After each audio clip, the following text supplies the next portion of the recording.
6A9 GD SDDD ওয়ালটনের another একটা premium category double door কম।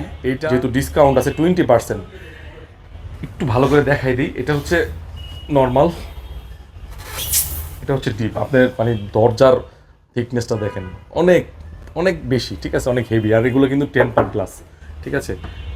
ওকে, এটা digital display, আপনার feature সব দেওয়া আছে। এটা আপনার এমওসি ইনভার্টার এবং সম্পূর্ণ মোবাইল দিয়ে আপনি এই ফ্রিজটা আপনি কন্টিনিউ করতে পারবেন, চালাতে পারবেন, কন্ট্রোল করতে পারবেন। হিউম্যান ডিটেক্টর আছে। এটার আপনার অফিসিয়াল প্রাইস হচ্ছে 1,17,990 টাকা। এটাতে আমরা ডিসকাউন্ট দিয়ে 95,500 টাকা। দ্যাটস মিন একটা ফ্রিজে প্রায় 23 থেকে 24,000 টাকা ডিসকাউন্ট। 6A9 GD/SDDD এটা নিতে পারবেন 95,500 টাকা হোলসেল ইলেকট্রিবিটিতে। স্ক্রিনে দেওয়া নাম্বারে যোগাযোগ করে সারা বাংলাদেশে কুরিয়ার, এক্সচেঞ্জ এবং ইএমআই এর মাধ্যমে আপনি পণ্য ক্রয় করতে পারবেন এবং সেম ডিসকাউন্টেই থাকে।